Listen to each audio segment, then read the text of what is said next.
আসসালামু আলাইকুম।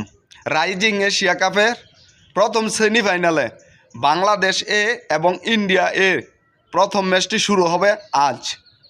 তো বাংলাদেশ সাম্প্রতিক সময়ে এসে খুব ভালো পারফরমেন্স করতেছে আকবর আলীর নেতৃত্বে।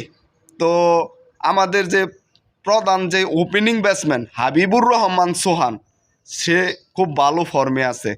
সে প্রতি বলেই চায় ছক্কা মারতে, কিন্তু মারতেও পারে। আর জিসান আলম, সে তো ভালোই মোটামুটি, কিন্তু তার চেয়েও ভালো ব্যাটিং করে আমাদের হাবিবুর রহমান সোহান, যার খেলা দেখে খুব মনটা ভরেই যায়। সে প্রথম ম্যাচে ৩৫ বলে ১০০ রান করতে সমর্থ হয়। আর জিসান আলম, সে ২টা ম্যাচই ফ্লপ খেলে, বেশি একটা ভালো করতে পারে নাই। কিন্তু হাবিবুর রহমান সোহান, সে কিন্তু মোটামুটি একটু ধারাবাহিকভাবেই আছে। তো আর যারা আছে সবাই মোটামুটি আছে, কিন্তু আকবর আলীর নেতৃত্বে যেভাবে বাংলাদেশ খেলতেছে, আমার মনে হয় তারা ভালো কিছু করবে। আজকে যদি ইন্ডিয়াকে হারাতে পারি, বাংলাদেশে হারাতে পারে, তাহলে বাংলাদেশ ফাইনালে চলে যাবে। আর আকবর আলী, তার যে ব্যাটিং ধার, সেটাও দেখাতে হবে আজকে। আর হাবিবুর রহমান সোহান, সে কিন্তু অসাধারণ একজন খেলোয়াড়।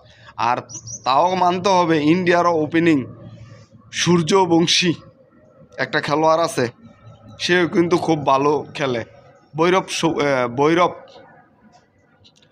তো তাকেও সমীহ করে খেলতে হবে, সেও কিন্তু ভালো ব্যাটিং করে। ইতিমধ্যে সেও ১৪৪ রানের কিন্তু একটা ইনিংস খেলে ৪৫ বলে এই ইউইর সাথে।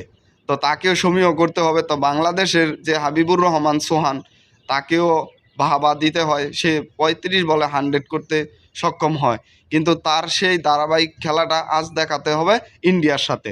আশা করব বাংলাদেশ ভালো একটা কিছু করবে। আর বাংলাদেশের জাতীয় দল, যেটা আয়ারল্যান্ডের সাথে খেলা হচ্ছে, তো আয়ারল্যান্ডের সাথে বাংলাদেশ ভালোই বোলিং করেছে, 5 উইকেট নিতে সক্ষম হয় 95 রানে। তো বাংলাদেশ হয়তোবা ইনিংস ব্যবধানেই ম্যাচটা জিতবে। তো সবাই ভালো থাকবেন আর বাংলাদেশের পক্ষে থাকবেন, বাংলাদেশকে বেশি বেশি সাপোর্ট করবেন।